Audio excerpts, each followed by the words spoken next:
Profesor, compañeras y compañeros, les doy la bienvenida a nuestro seminario. El tema a exponer es centrales nucleares.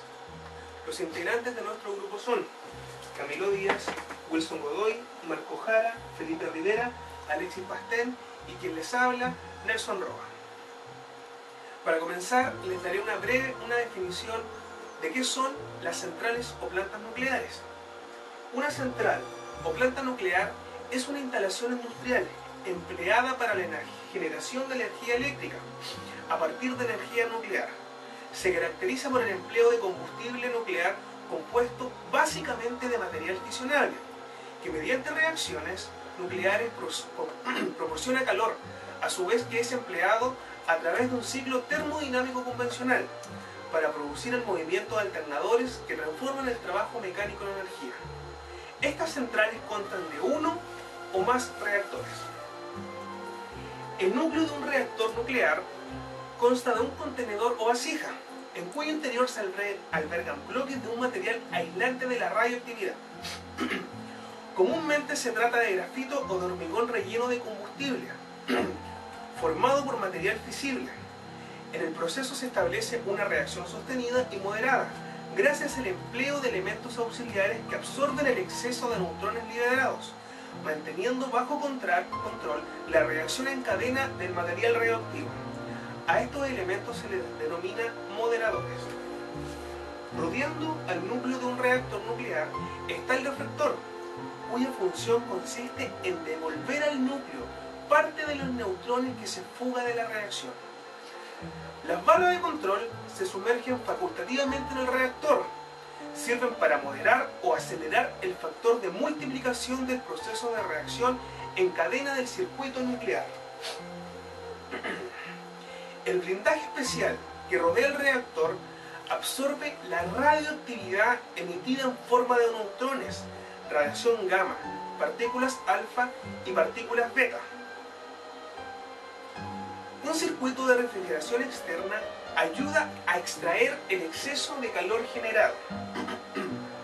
Las instalaciones nucleares son construcciones complejas por la variedad de tecnologías industriales empleadas y por la elevada seguridad con que se las dota. Las características de la reacción nuclear hacen que se pueda resultar peligrosa si se pierde su control y prolifera por encima de una determinada temperatura, a la que funden los materiales empleados con el reactor, así como si se producen escapes de reacción nociva por esa causa u otra causa. La energía nuclear se caracteriza por producir, además de una gran cantidad de energía eléctrica, residuos nucleares que hay que albergar en depósitos aislados y controlados durante un largo tiempo, aunque produce contaminación atmosférica de gases derivados de la combustión que producen el efecto invernadero, pero no precisan el empleo de combustibles fósiles para su operación. En España, las centrales nucleares generaron el 20% de la energía eléctrica necesaria en 2008. Las centrales nucleares tienen un sistema de refrigeración. El sistema de refrigeración se encarga de que no se sobrecaliente el reactor y esto produzca una fusión en el núcleo del reactor. Esto funciona de la siguiente manera. Mediante un caudal de agua de 44.600 kilogramos por segundo, aportado por un tercer circuito semiabierto denominado sistema de circulación, se realiza la refrigeración del condensador. Este sistema consta de dos torres de refrigeración de tipo natural, una canal recogida del agua y las correspondientes bombas de impulsión para la refrigeración del condensador y elevación del agua a las torres. El caudal de agua evaporado para la torre es restituido a partir de la toma de agua en azud de un río próximo. Una central o planta nuclear tiene ciertas partes. Son 4 partes en que está constituida. La primera parte, la más importante, es el reactor nuclear. Es aquí donde se produce la reacción nuclear. También está el generador de vapor de agua, solo en las centrales de tipo PWR. También está constituida por la turbina, que mueve un generador eléctrico para producir electricidad con la expansión del vapor. También está el condensador, un intercambiador de calor que enfría el vapor transformando nuevamente el líquido. El reactor nuclear es el encargado de realizar la fisión o fusión de los átomos de combustible nuclear, como un uranio, generando como residuo el plutonio, liberando una gran cantidad de energía calorífica por una unidad de masa de combustible. A continuación, les voy a explicar el funcionamiento de una central nuclear. Para esto necesitamos una barra que sea de uranio, que se va a ubicar en el núcleo del reactor. El núcleo está cubierto por agua, en la cual es necesaria para cuando el núcleo sea liberado de las barras de control, como podemos observar acá. Estas barras protegen de que la reacción se libere. Una vez que se sacan las barras de control, el núcleo empieza a calentarse a tanta temperatura que el agua empieza a evaporarse, como se ve en esta imagen. Se empieza a evaporar y este vapor llega a una turbina en donde la hace girar con las moléculas de agua en forma de gas. La turbina hace, por ende, que llegue el generador, el cual produce electricidad. ¿Qué pasa con las moléculas de agua cuando están calientes? Estas son llevadas a un condensador, como se observa acá. Este condensador es helado con agua que sea proveniente de río, lago o mar. De esta forma es posible que esta misma agua llegue al mismo proceso como se llevó anteriormente. De esta forma es posible que el reactor contamine o lleve a una destrucción masiva en el caso que sea mar, debido a que el agua que acá está en proceso se calienta demasiado y por ende las especies que están acá alrededor se exterminan. Las principales diferencias y características de ambos procesos de fusión y fisión son, por ejemplo, en el proceso de fisión están un 100% seguros con los científicos. En cambio, el de fusión aún está en procesos de investigación. La fusión genera del orden, por ejemplo, de 4 veces la energía que se ocupa para la fisión.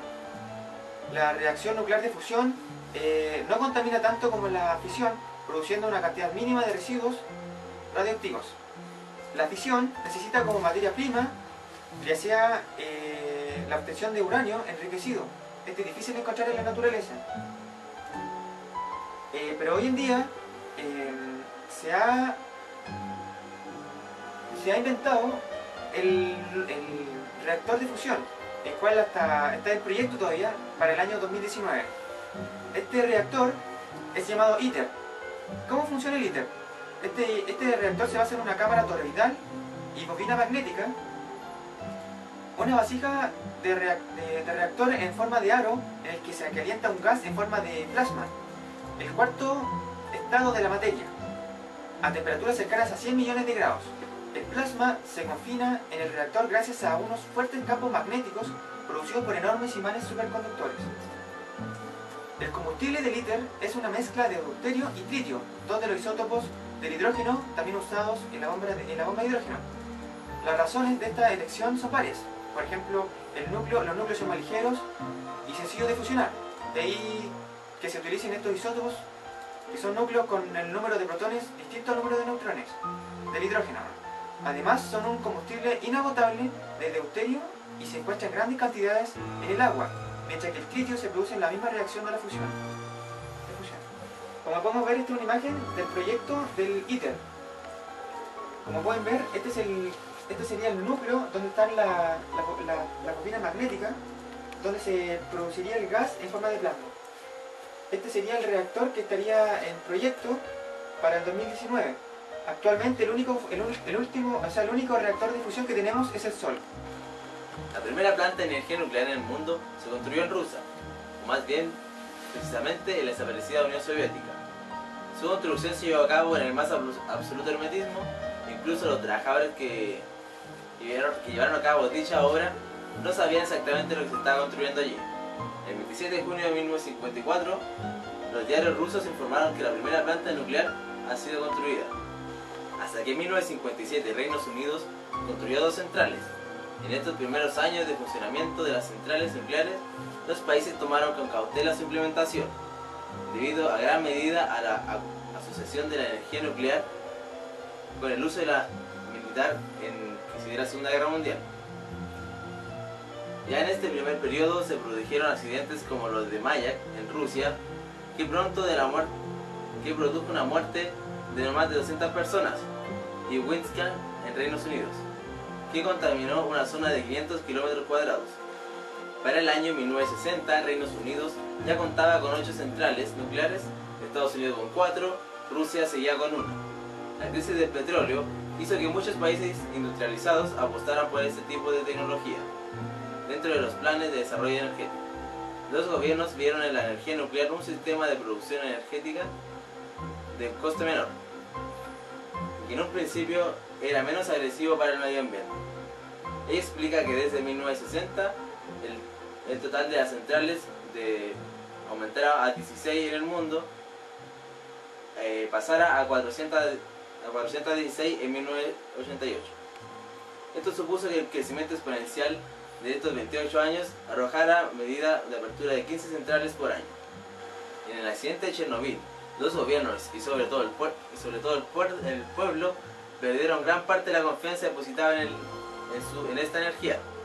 Veían el uso de la energía nuclear un verdadero peligro para la salud.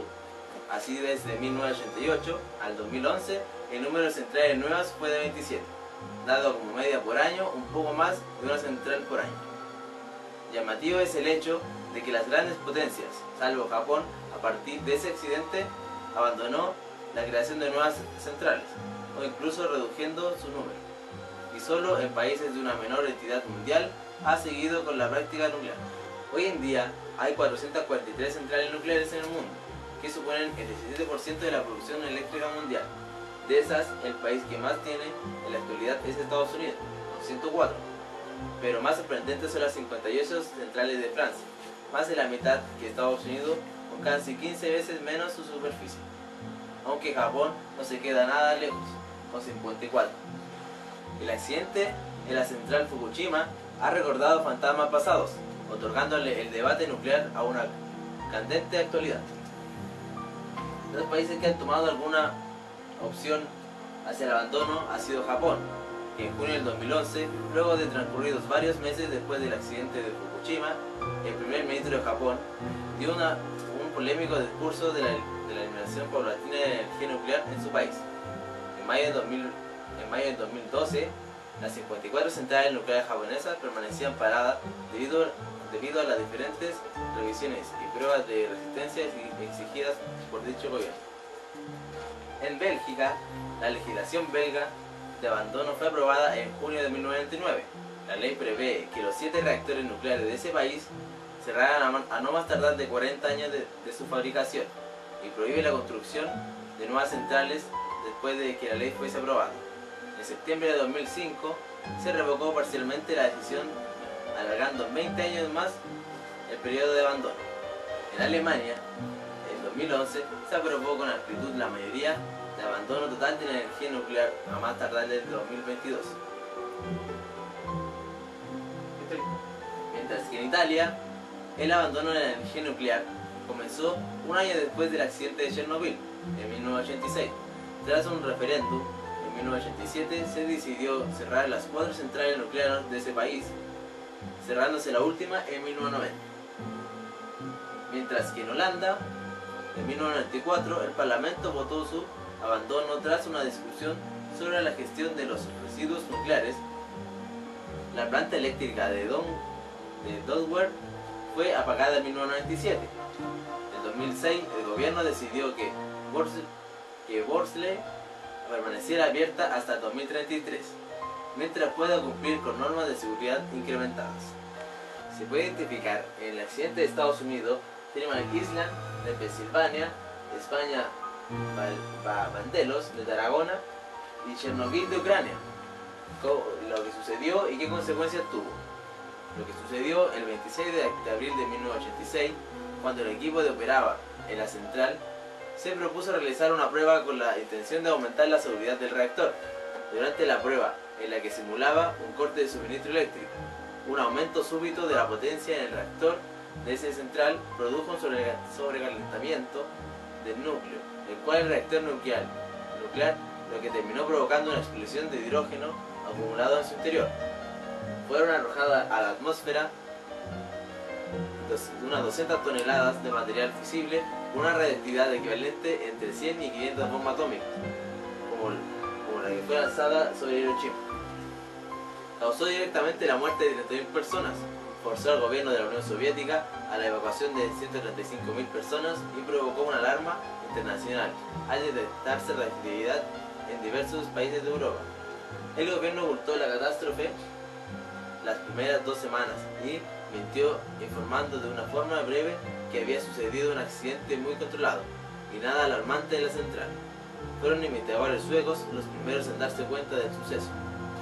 Según los expertos ucranianos, Chernobyl se cobró la vida de más de 100.000 personas en Ucrania, Rusia y Bielorrusia. Las conclusiones de los estudios que se han hecho sobre la tragedia, sobre los objetivos y controversias, sí coinciden con los miles de personas afectadas por la contaminación. Han sufrido o sufrirán en algún momento de su vida efectos sobre su salud. El cierre final de la central se completó en el año 2000. Existe una escala de accidentes, las cuales están denominadas del 1 al 7 de sus intensidades. Una de las más afectadas son la de Chernobyl en 1986, la de Kistim en Rusia en 1957 y así sucesivamente hasta que se encuentra una de escala 2 en Atucha, Argentina, en 2005. Ventajas y beneficios de las centrales nucleares. Una ventaja muy importante de la energía nuclear es que evita un amplio problema que aparecen cuando se queman los combustibles fósiles, tales como el carbón, el petróleo o el gas. Esos problemas probablemente exceden los que se originan por otra actividad humana. Uno de ellos, que ha recibido especial atención, es el calentamiento global, el cual es responsable del cambio del clima del planeta. Las llamadas lluvias ácidas, que destruyen bosques y matan la fauna acuática. La contaminación del aire, el efecto destructivo de la extracción masiva de carbón y del derrame de petróleo, la cual daña el sistema ecológico. Actualmente se consumen más combustibles fósiles de lo que se producen, de modo que en un futuro no muy lejano se agotarían estos recursos. Una de las grandes ventajas del uso de la energía nuclear es la relación entre la cantidad de combustible utilizado y la energía obtenida. Esto se traduce también en un ahorro en transporte, residuos y entre otros.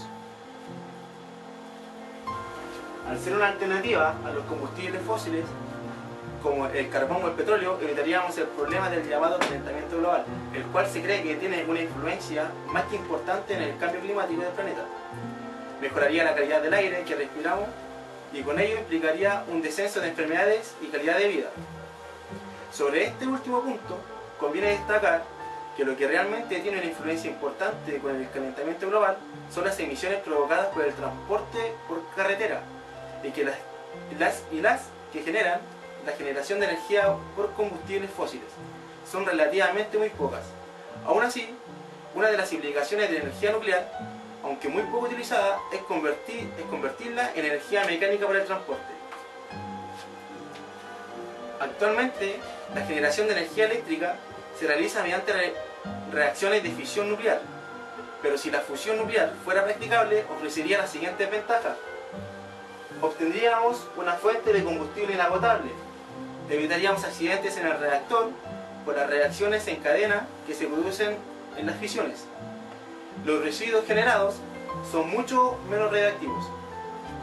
A continuación definiremos el siguiente término: fisión nuclear.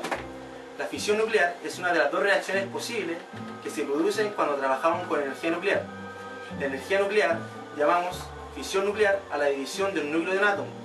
El núcleo se convierte en diversos fragmentos con una masa casi igual a la mitad de la masa original más 2 o 3 neutrones. La suma de las masas de estos fragmentos es menor a la masa original.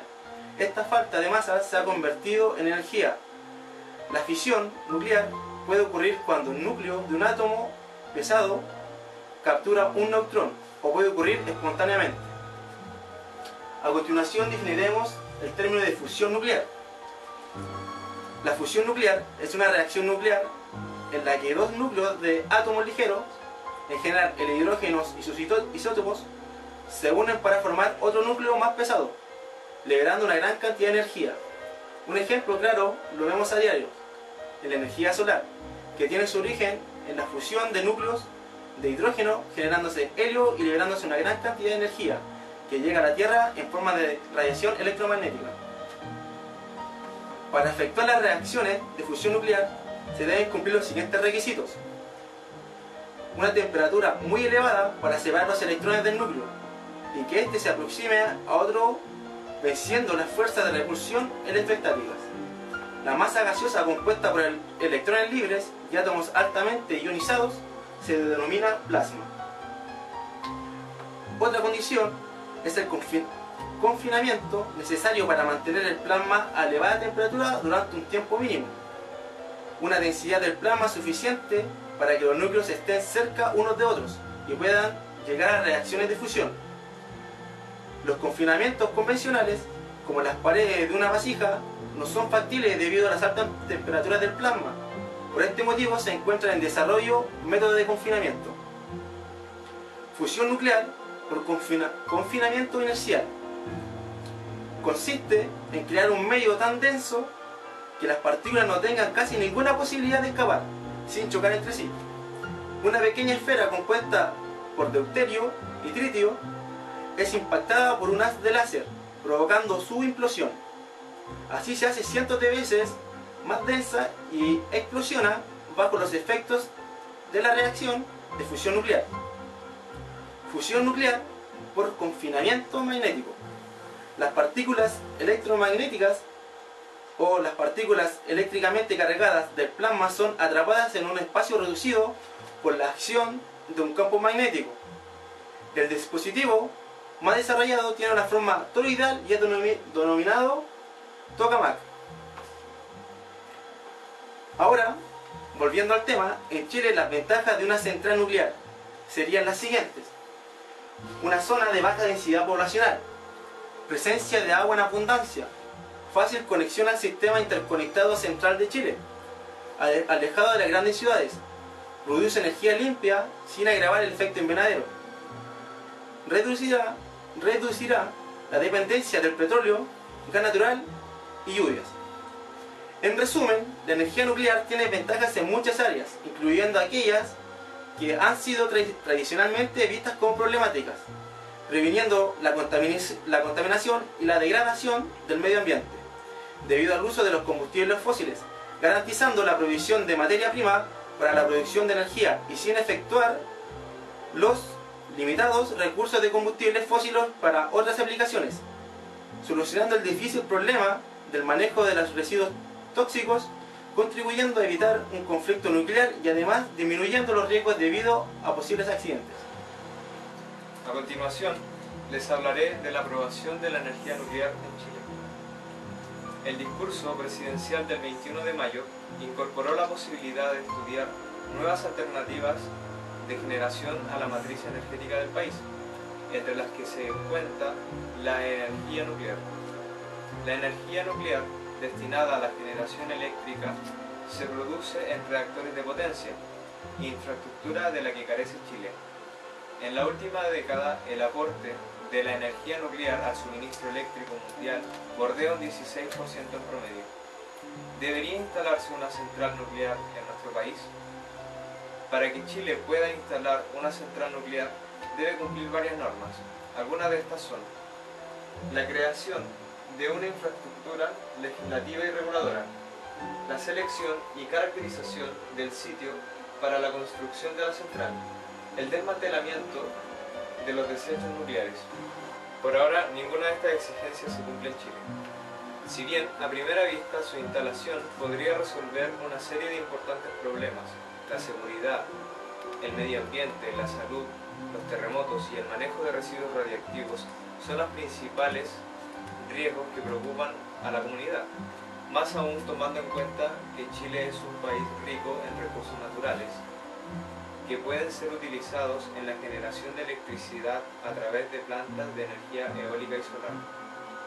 Pero tenemos la obligación de pensar si realmente es seguro o solo estamos poniendo en riesgo la vida de las personas. Pero todos sabemos que no estamos solo ante la falla de un sistema de seguridad. Lo que vivimos tiene que ver con la lideración de un tipo de energía que no controlamos, no de manera absoluta, cuyos usos no son ni serán seguros, ya que la liberación de radioactividad afecta de manera decisiva a toda forma de vida. En el caso de nuestro país, el debate se relaciona con la búsqueda de diversificación de la matriz energética, una discusión en la que no se han medido los costos sociales y ambientales, un tema donde el mundo político ha actuado de modo concentrado para imponer decisiones en nombre del desarrollo y a favor de intereses corporativos. Sin embargo, a la hora de promover en un país sísmico el uso de la energía nuclear, habrá que recordar lo que nos enseñó el terremoto de Japón.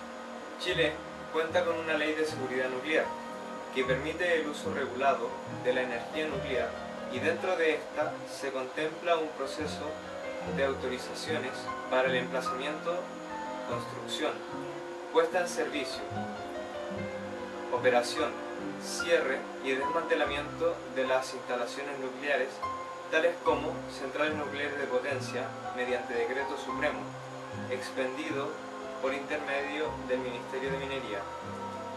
La opción de energía nuclear de potencia en nuestro país es viable, pero no significa una solución contingente, debido a que proyectos de esta magnitud se concentran en plazos de 6 a 10 años.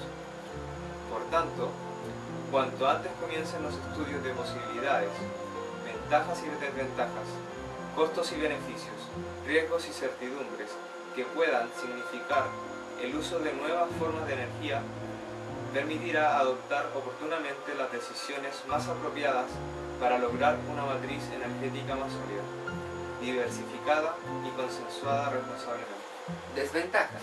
En las desventajas podemos encontrar la energía nuclear no renovable, ya que dicho funcionamiento requiere de uranio, el cual es un recurso finito, provocando que cuando se termine la reserva no se pueden usar más este tipo de energía, lo que lo hace un recurso no renovable. Aunque las reservas son muy grandes, pero si las centrales nucleares aumentan, daría como resultado agotándose este en un plazo menor. También encontramos los problemas de los residuos. Tenemos los residuos con alta actividad, también con media actividad y baja actividad. Los residuos de alta actividad son 1% del total y contienen un 95% de la reactividad, lo que lo hace más peligroso. En cambio, los de media y baja actividad son menos peligrosos, pero tienen un volumen mucho mayor. Podemos también ver su gestión y almacenamiento de estos residuos. Actualmente existen varias maneras de manejar y almacenar estos residuos. Sin embargo, no hay una alternativa totalmente segura y satisfactoria. Una de estas es el almacenamiento en superficie, que este consiste en depositar los residuos en cientos de metros de profundidad. Pero ¿cuál es la desventaja de este almacenamiento? Es que en caso de una erupción volcánica o el contacto con corrientes de agua subterráneas que puedan contaminarse. Otra alternativa de este es el almacenamiento de residuos en la superficie por un plazo indefinido de tiempo, que consiste en contenedores especiales y con refrigeración especial. ¿Y a cuál es la desventaja de este? Es que están en el alcance de cualquier persona y podría incluso usarse con fines bélicos o terrorismo. Como acá podemos apreciar imágenes de donde se almacenan en contenedores y acá haciendo una excavación profunda. Otra desventaja es la radioactividad. La radioactividad puede causar graves consecuencias en el medio ambiente, ya que la producción nuclear libera radioactividad venenosa en el aire, agua y tierra. Una alta dosis de esta radiación puede causar la muerte en cosa de días o semanas. Ahora también se sabe que una dosis baja es dañina para la salud, pero mientras más sea la exposición, más probabilidad habrá que los efectos sean más importantes. También una fuga de esta puede causar, puede tener consecuencias tremendas, devastadoras, tanto para el medio ambiente o para los seres vivos a varios kilómetros a la red. Hay efectos sobre la salud a corto plazo, como la caída del pelo, ¿no? O también las quemaduras en varias partes del cuerpo. También tenemos a largo plazo, como el cáncer. El más común, el cáncer a la tiroides o deformaciones. Entonces, podemos decir, ya es un hecho que los trabajadores de las centrales nucleares, sus hijos, los vecinos cercanos a esta, tengan una tendencia mayor a sufrir cáncer, problemas al sistema inmunológico, defectos congénitos o, lo más trágico, que es el daño genérico, que causa de generación a generación. O sea, cada exposición a este radioactivo aumenta la posibilidad de esto. También, como último, una de las desventajas es la seguridad y accidentes, que es otro factor importante y en contra del uso de las energías nucleares, que tiene que ver con la seguridad de las centrales y la propensión a accidentes como los que ya han ocurrido. Porque una fuga radioactiva al medio ambiente puede producir graves consecuencias, muchas más de las que puede tener un accidente de otro tipo de industria. A pesar de las grandes inversiones en investigación nuclear y en seguridad, el hecho de que no pueda garantizarse su seguridad al 100%, ni la perfección en las personas que la operan, por lo tanto el riesgo siempre va a existir. Otro aspecto importante que se debe considerar en estas plantas nucleares es que se degradan rápidamente durante su funcionamiento. ¿Qué quiere decir esto? Que mientras más tiempo estén estas centrales, más peligroso es. Entonces, cada vez se aumenta el riesgo. Uno de los accidentes más conocidos son el Chernobyl, que podemos mostrar una imagen ahí, y también que fue hace muy poco el de Fukushima, que podemos ver en las imágenes, y ya fueron anteriormente mencionados. Conclusión. Para terminar este seminario, podemos concluir que una central nuclear o planta nuclear puede traer beneficios como desventajas. Nosotros cumplimos la labor de informar objetivamente cada una de sus características. En opinión como grupo, pensamos que una central nuclear no es tan necesaria, ya que existe otro tipo de energía que pueden ser más limpias y menos contaminantes para nuestro ecosistema. Pese a la polémica y a las protestas, en Japón se preparan para seguir reabriendo reactores nucleares. En torno a la central de Kashiwazaki Kariwa, la más grande del mundo, está levantando un muro de 15 metros para protegerla de un eventual tsunami. TEPCO, la misma empresa encargada de Fukushima, se ha dado 5 meses para reactivar el primero de sus 7 reactores. Según un responsable de la planta, no solo van a cerrar el paso al tsunami. Las medidas de refuerzo contemplan también la posibilidad de que el tsunami sea tan importante que provoque daños eléctricos y de refrigeración, como ocurrió en Fukushima. Sin embargo, los tsunamis no son el único problema. Los geólogos se inquietan también por las fallas tectónicas, como la que está debajo de Oji, la única central nipona actualmente en activo. El pasado fin de semana, miles de personas protestaron en Tokio contra la decisión de volver a poner en marcha reactores, a pesar de las dudas sobre su seguridad.